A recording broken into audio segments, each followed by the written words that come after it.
right, so good day, everyone. Just like Florian said, if you get 100 people in a room and you ask them what zero trust is, you get at least 100 definitions.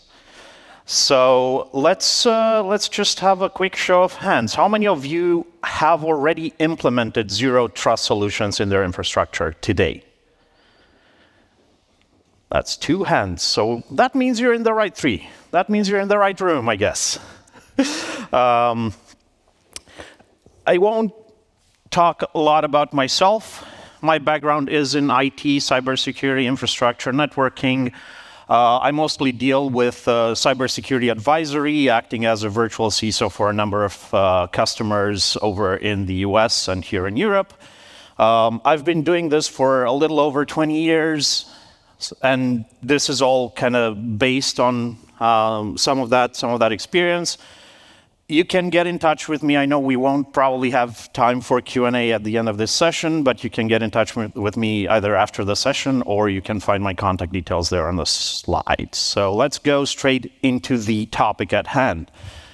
We're going to be talking a little bit about what zero trust is, and why should you even use it.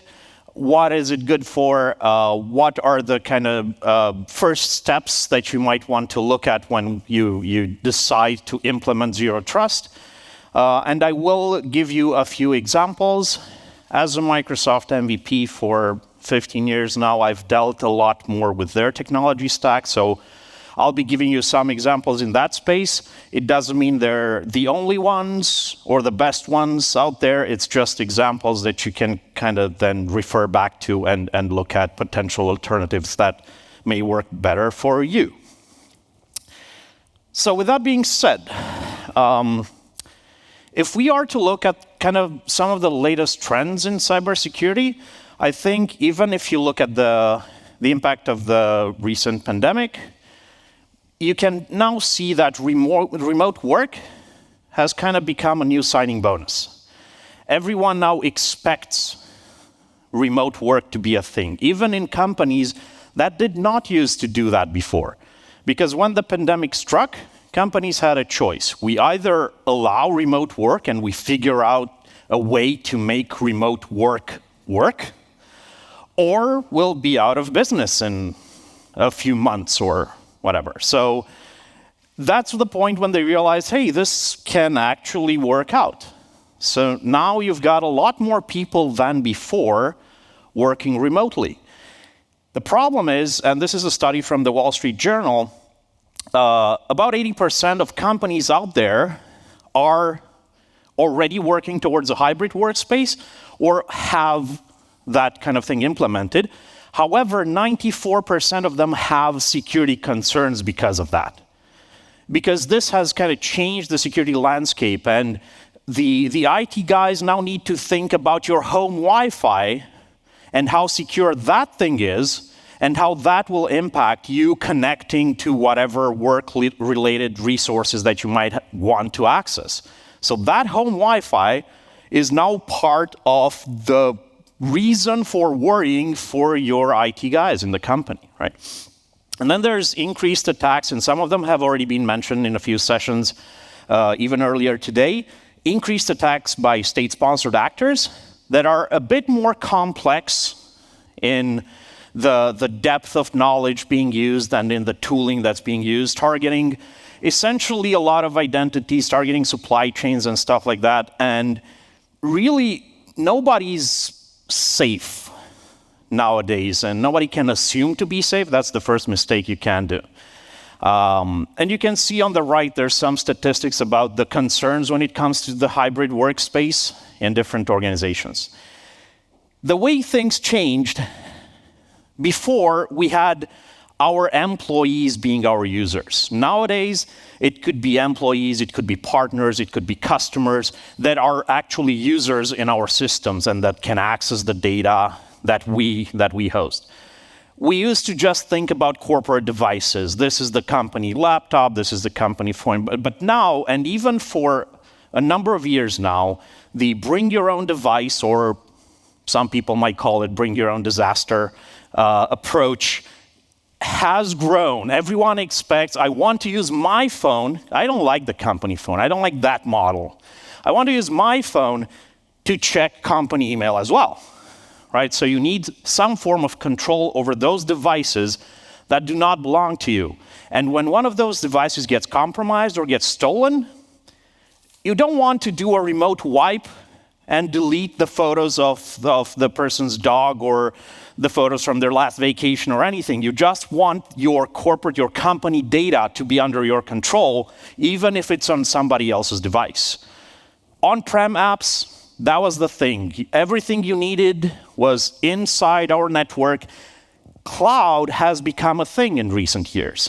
So a lot more companies rely, and there's companies out there that only use cloud applications and cloud solutions, and they don't have almost anything on-prem. They don't have a server or anything. They don't even need a local AD, especially with startups, if they can have everything in the cloud, have their email, have their logins, have their data somewhere in the cloud. So that's a huge change that impacts the way you think at how do I protect that data that I might not even host underneath my desk, if you will. Another assumption was that work was being done at work. Now you can and should, and some people do prefer to work from anywhere. But you need to think of the implications of that. Like where you're connecting from. How many of you are connected to the local Wi-Fi here today? Okay. I'm assuming the ones that aren't either haven't bothered because the sessions are too interesting, or they just know better and they just use their like 4G connections instead. If you've seen any sort of cybersecurity demos showing you what a little device such as this one for the people in the room can do to you if you're on the wrong network, right? You know better. And then there's criminal syndicates that used to be the major player in all the attacks. Now you've got nation-state actors. Now, with that being said, why are we even having this conversation? We're trying to keep our assets, our data, our information away from attackers. And one of the reasons why zero trust is a thing is because IT security is complex and is becoming more and more complex. There's many devices, users, connections going on. So in the beginning, you had this thing called a trusted network, and everything in that network would be trusted, and this is where the good guys are, and everything outside is just the bad guys, and we have a firewall, so we're good, right? But then you start having all these things going on. Bring your own device, working from home, mobile, software as a service, using the cloud. So now the attackers shift to identity attacks. They won't target your cool firewall anymore. They don't need to. They just need one valid login. And usually, that valid login they might get from somewhere else and reuse credentials because people reuse passwords. Hackers reuse passwords, right? If they can get a hold of somebody's login from another platform that got compromised and they use the same or a very similar password for their work email, that's how the bad guys could get in. We've seen talks about phishing attacks and things like that. That still works because the biggest weakness in many computer systems is not technology itself, it's the people using it. And it's not a technology issue, it's more of an education issue, it's more of an awareness issue, and you need to better train your users instead of just invest in new fancy technology to help protect from people not clicking on a link in an email, right? As easy as that. So what is zero trust? If you are to look at some of the definitions, there's a bunch of things out there that tell you that it's a collection of ideas and concepts that are all designed to help you better do stuff around security, right? Inside your organization, inside your network, trying to figure out who does what and give granular permissions per app, per request permissions, and so on. Now that's kind of the complex thing, and we'll go into, I hope, a more high-level overview and a simpler version. What I do like is Dan Ariely's definition of big data from 10 years ago, which back then would apply to big data, and then it would easily apply to the cloud, and now it kind of applies to zero trust. And you can see it on the slide, right? It's that thing where people have heard of it, but it seems sometimes that nobody really knows how to really do it, right? They won't say that they don't know, but when you actually go in and have a chat, you realize that. So what is this zero trust thing all over again? So where do we trust? And I think if there's anything in my talk today, this is the slide, this is the info that you need to remember about zero trust. Because it's like 3 bullet points. When you talk about zero trust, you talk about this approach where, 1, you want to verify everything explicitly.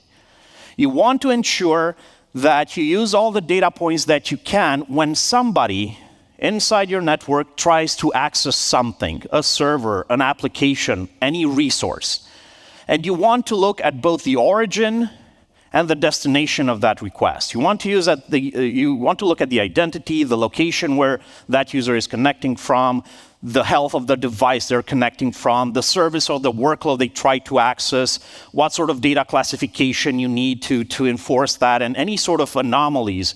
If you've got somebody who usually works Monday to Friday, 9 to 5, accesses like a couple of shares on the network and one SharePoint site to do their job, if all of a sudden that user connects at 3 a.m.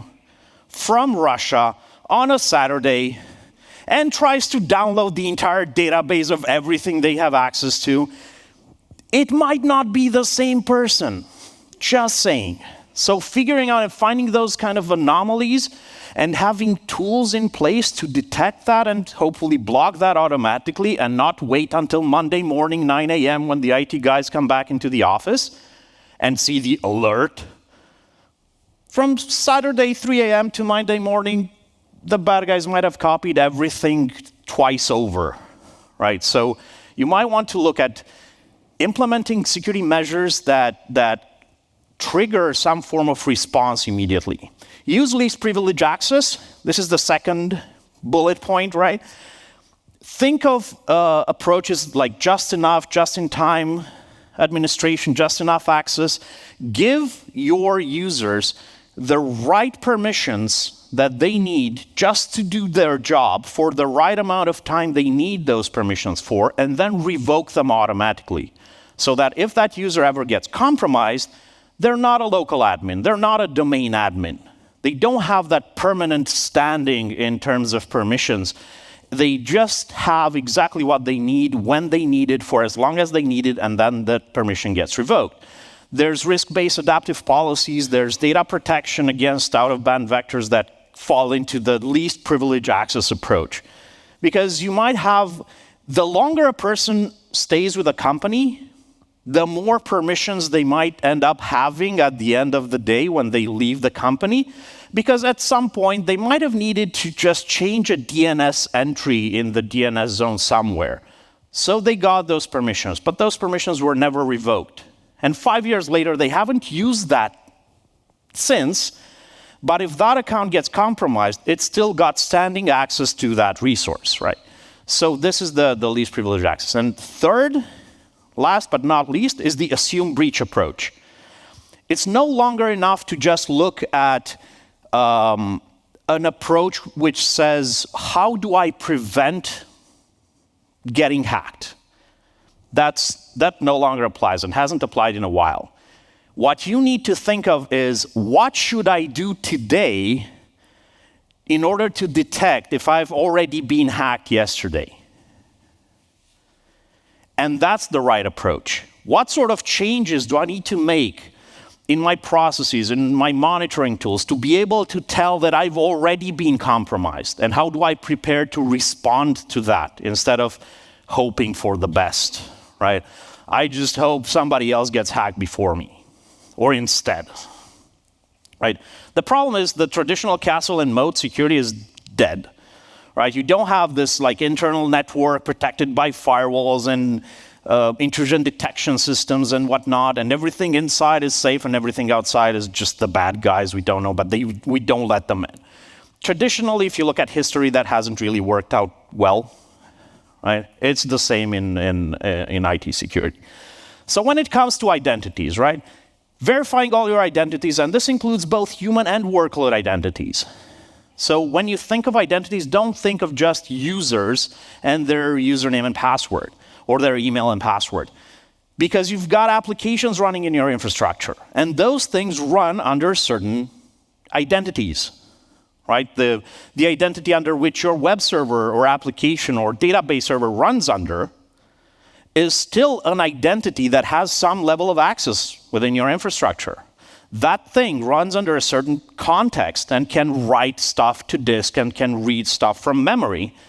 So those things can be used or reused for bad stuff as well.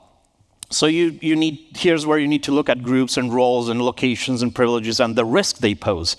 Using strong authentication, using passwordless technology, if you've been to the previous session in the other room, you might have heard a bit about passwordless approaches and things like that. That just makes it a tiny bit harder for the bad guys to do stuff.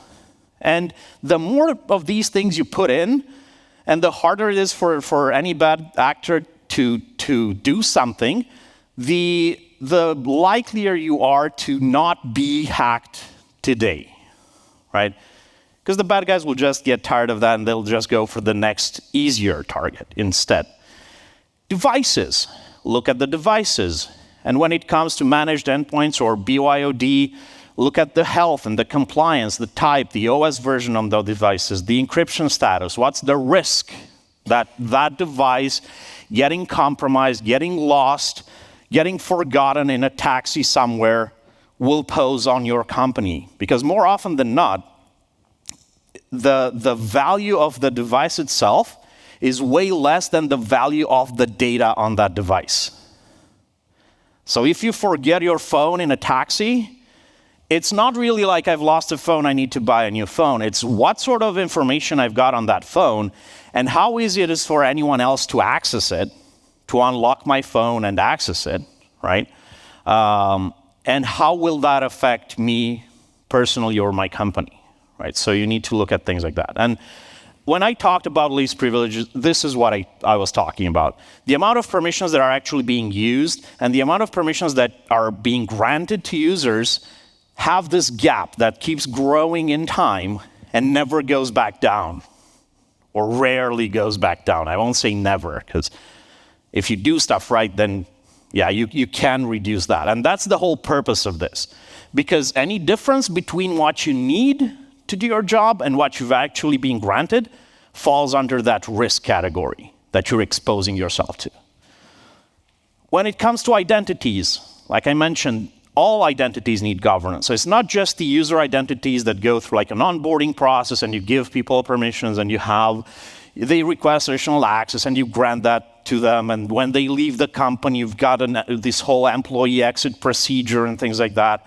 When it comes to workload identities, that's rarely the case. There's rarely a clear governance process for the identities. And when you decommission an application, you don't bother to check whether the user that application was running under is deleted from your Active Directory, for instance, right? So there's stuff like that you need to look at. And also governing your data. There's a whole bunch of things that you can do here, from knowing where your data is and what sort of data you have, like discovery and classification and labeling, and then managing that, applying policies for data loss prevention, for access restriction, for encrypting that data wherever it may lie. And in the context of things like GDPR, a lot more companies have started to implement such solutions because they needed to know where personally identifiable information resided all over their data, collection, if you will, that they use internally. And then you need governance for all that data. Archiving, retention, deletion, how do you dispose of it, and things like that. And last but not least, monitoring all of that. Making sure that you detect the sensitive information, you know where it lies, you know who accesses it and why. You can revoke permissions on an email or an email attachment that you've sent and you've realized you had a typo and you've CC'd the wrong Mark or John when sending that email. It's not enough to just send out another email to that person and tell them, hey, sorry, you just got an email you shouldn't have received. Please ignore it and delete it, right? And then you just hope that they won't, because that just makes them even more interested. And they'll open the attachment and they'll tell you that they haven't and they've deleted it. Or, as it happened in one case, I've seen a case where the person who got the email with the attachment forwarded the email back and said, I haven't touched it, I'm sending it back to you. So that's a thing, I guess. So when you look at, for instance, the attack timeline, any cybersecurity attack usually goes through these same phases. You've got the research and the preparation, and that takes days or weeks or months, depending on how much you want to invest and how hard you want to actually hack into your target. From the moment the first host gets compromised, it takes anywhere between 24 to 48 hours. Usually it's minutes. But it takes anywhere between 24 to 48 hours for the bad guys to reach full compromise, like domain admin. And that's the average across tens, if not hundreds, of data breach incidents in the past 10, 15 years across multiple industries. So this is not like this happened to one company one time. This is the average. But the worst part about it is what follows. The exfil part and the awareness of the target of having been hacked, yes, it varies by industry, but it's usually on average anywhere between 6 to 9 months from when someone's been hacked to when they know they've been hacked. 6 to 9 months.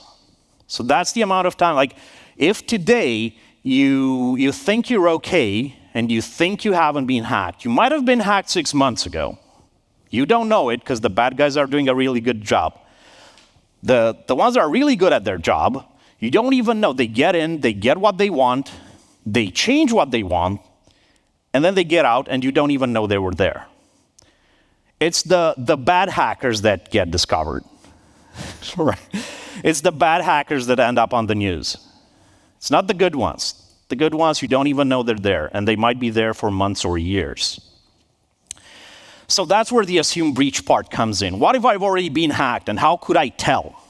Right? So this is all about monitoring everything comprehensively and looking at everything with a more critical eye. What sort of indication might I receive that will tell me that I've been compromised? What could be different from what I'm expecting in a normal day-to-day activity for one user or for my users?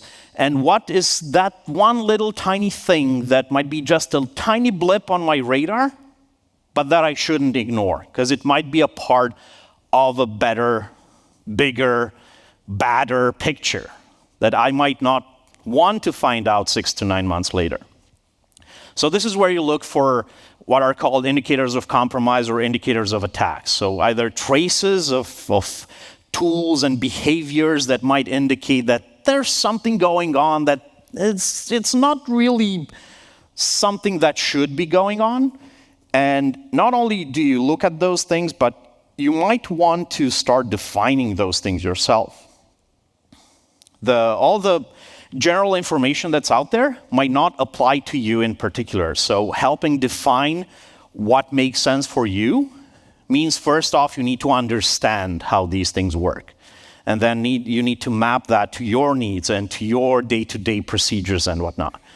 And this is a part where, yes, machine learning, AI detection still need to adapt and evolve, and there's attacks out there that are harder to detect using just automated systems, and that's why you need to have some really good, savvy people looking at this data. A lot of the tools out there that might detect those things come with two potential issues, let's say. One, it's the false positives, because you might see noise that tells you like all the bad stuff that's going on, and some of them might just not be the case to be bad things. So all of a sudden, you start ignoring everything because, yeah, it's the same thing all over again. Just close that notification, close that alert, close that ticket. So you might miss that one thing that's actually legit. And then, besides the false positives, it's all the stuff that those tools won't detect. Because none of these tools are perfect. And the thing is, you don't know what you don't know. And if it's not there, like, if you're not paranoid, it doesn't mean they're not out to get you.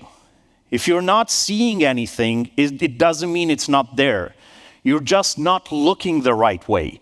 You're just not looking in the right corner. So being aware of that and always constantly thinking, what could I do differently? What is it that I could add to this, right?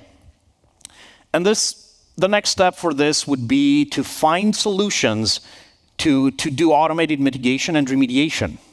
Right? Not having to wait from Saturday 3 a.m. to Monday 9 a.m.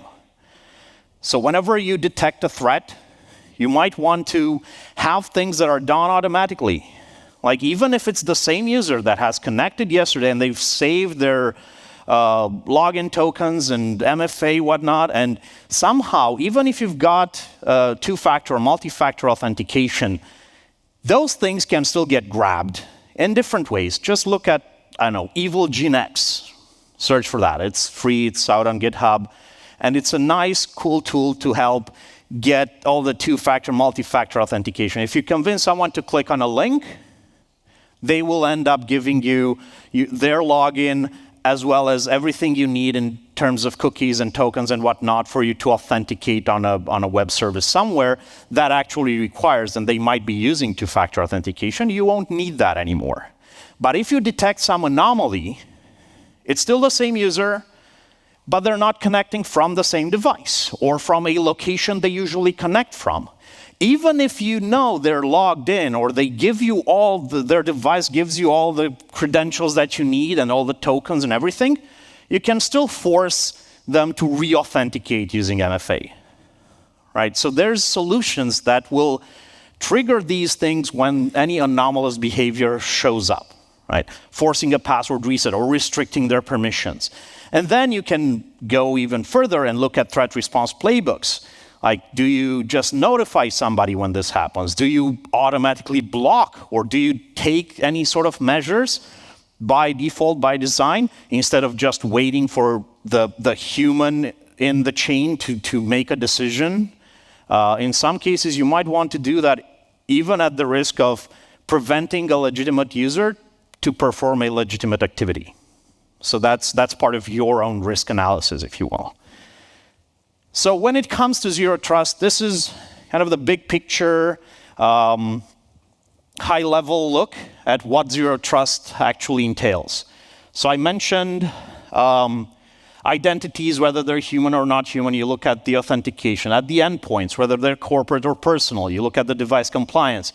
Then there comes a request that goes into whatever your policy has defined and your processes and your tools are all about, where that gets evaluated and any measures get enforced. So if you want to access the network, there's some traffic filtering and segmentation being done. And then when it comes to accessing data over the network, it's all about classification, labeling, encryption, and things like that. If it's about apps, you look at adaptive access. This user has access to that application. It's no longer enough to just, if you're on the VPN, you can access everything on the internal network, because we know you'll just access that one thing that you actually need.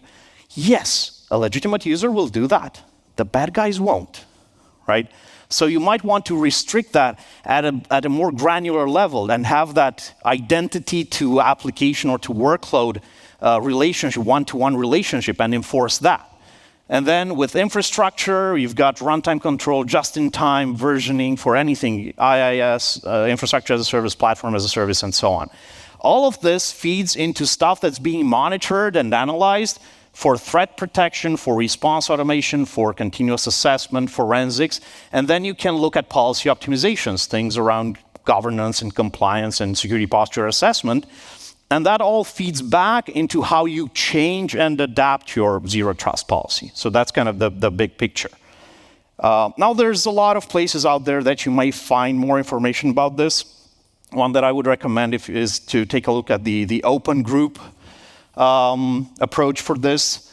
And I'm assuming the slides will also be made available, I believe, right? It's not just a recording? Yes, so you've got, for any references or resources that I put there, I tried to put a link in the bottom right that takes you straight to the location of this resource. So this is something you might want to check out when it comes to the impact of zero trust. So what happens if I actually start doing zero trust? One, when it comes to user access, you'll end up moving towards what's called a policy-driven access architecture, which is designed, like I mentioned, to explicitly validate the trust of any access request. I want to access that workload. I want to access that server. I want to access that website. Am I, this user, allowed to do this from the current security context, from the location that I'm connecting from the device I'm connecting from, with the current credentials? Am I allowed to do that? And that happens at the network level before that request even gets to the actual application. And try to dynamically address insufficient trust. This is like, we haven't really addressed this, so we may want to block that request or deal with it some other way. There's also a move towards modern SecOps, where you have this pervasive detection and response all throughout your infrastructure, and you have a deeper visibility into your assets, both inside and outside your firewall. You know what happens to your devices, to your data, to your servers, to your computers, in a way that you didn't before. And that allows you access to the remediation part, to take immediate action when something is slightly different. And then with operational technology and data centers, this is where you start monitoring and segmenting assets by the business risk that you identify for them, whether it's workloads or APIs or apps, devices, operational technology or industrial IoT. This is where all of that falls under. Now, some resources for this. One is the Zero Trust Maturity Model. This is something that Microsoft published close to 2 years ago, where they're trying to give organizations an real easy way to assess where they are when it comes to implementing zero trust or being just aware of zero trust. So you might be in one of these phases, like getting started, advanced, or most mature stage, and you've got these tables in the appendix that will give you kind of where you want to be or where you might find yourself right now when it comes to starting to implement or starting to become aware of these things, when it comes to identity, endpoints, network, apps, and so on. Another thing, and this one's a lot more comprehensive, is the CISA Zero Trust Maturity Model. They came out with version 2 this year. So, and there's a link for this down in the bottom right as well. This goes a bit more into detail, and they've kind of expanded on all the pillars, how they call them, and they actually put them and visualize them as pillars, where you've got this traditional approach, and then you move into the initial, advanced, or optimal approach. And they've also got tables and references and a lot of details they go into for all the pillars on how to go from one level to another. And you can use these to easily assess where you are right now and to kind of set a target for where you want to be. And it's an easy to find, easy to use resource. When it comes to the tools, and I'll go through this a bit faster, you will get the slides anyway. So Microsoft has some zero trust capabilities. They don't cover everything, but they cover quite a lot of what I've been telling you about when it comes to managing identities and managing endpoints and applications and stuff. So you can see or maybe recognize some of the solutions on the left or on the right. These are the starting points for implementing a zero trust approach, if you will. They're the building blocks. Think of it like building your Lego Death Star kind of a thing, right? These are some of the bits and pieces that will help you build that thing up. And they also have a high-level overview on how to do what they call a RAMP, a Rapid Modernization Plan. and what the top priorities should be when it comes, for instance, to user access and productivity, to modernizing operations, and as needed, looking at OT or IoT or data center and DevOps security, and where do you start and what sort of stuff you need to focus on. And just as an example, when it comes to user access, right, they can handle and look at device and user risk. So when you implement conditional access, and that's done using Azure AD and whether it's B2B or B2C, you look at the signals that go into, Azure AD identity protection. You can link that to Defender for Identity and Cloud App Security. You can use Hello for Business and Azure MFA for your multi-factor authentication, so that all goes in. And now you can try and detect whether any devices, whether it's via Intune or Defender for Endpoint, or even integrated with partner MDM solutions, that's where you get the signals. So whenever you find something that's not there, and you evaluate a policy and you need to say, hey, I request you to do a multi-factor authentication again, because there's something off about where you're connecting from, the time you're connecting at, and things like that. If it's more than that, you can even do remediation. There's a leaked credential list that just got made public, and it tells you that one of your users or several of your users have passwords that are now in a list somewhere on the dark web. So you might force them to reset their password, for instance. And that's done automatically. You can also integrate, again, with third-party solutions for all of that. And then whenever you give those identities access to something, again, there's ways and solutions that can help, like Microsoft Information Protection for documents, or Azure Resource Manager and the way you secure that to allow access to application. So there's a few links here that will get you started on that. Once again, some examples for identity and access management. Whenever you need to manage roles and whatnot, this is where Azure AD and Microsoft Information Protection comes in. And these help you protect against data breaches, deploying the kinds of workloads you might want using that zero trust approach. And then the principle of least privilege. This is, you might want to take a look, if you haven't already, you might want to take a look at the privilege identity management in Azure for just enough, just in time, allowing identities to have a certain amount of access and then revoking that. Then attack surface monitoring and management. This is where Defender, whether it's in M365 on Azure and Azure Sentinel, comes in. This is where you discover your assets and you map your attack surface and you look at things that way. Then the detection and response, where Microsoft has sort of an XDR solution. Again, it's part of Defender and Sentinel.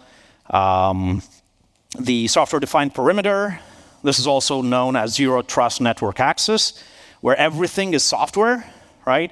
This is a part where Microsoft has only partial solutions to this. That's why I included stuff like Zscaler, if you already use it or know of it, on the network side to kind of enhance what Microsoft's already offering through Intune Endpoint Manager and Defender and things like that. Then the Secure Access Service Edge. This is a new trend. It's basically a combination of all the cool, shiny toys out there, like secure web gateways, cloud access security brokers, zero trust network access, and stuff like that. Cloudflare is doing a really good job, and they've got some nice tools around Secure Access Service Edge. And that kind of brings me to the end. As a summary, trying to apply old solutions to modern problems isn't and never be enough. Remember the 3 bullet points: verify everything explicitly, use least privilege access, and assume breach. That's how you start doing zero trust right. And then try to think that this will bring you into a policy-driven architecture and bring you to the whole modern SecOps world, which is not a bad place to be in. So if you want to start doing this today, just do an inventory of your apps and workloads, govern and manage the identities just as you do users, try and enforce conditional access policies, assess your security posture, and develop some form of automated response to that. And with that, I am a few seconds over. Thank you.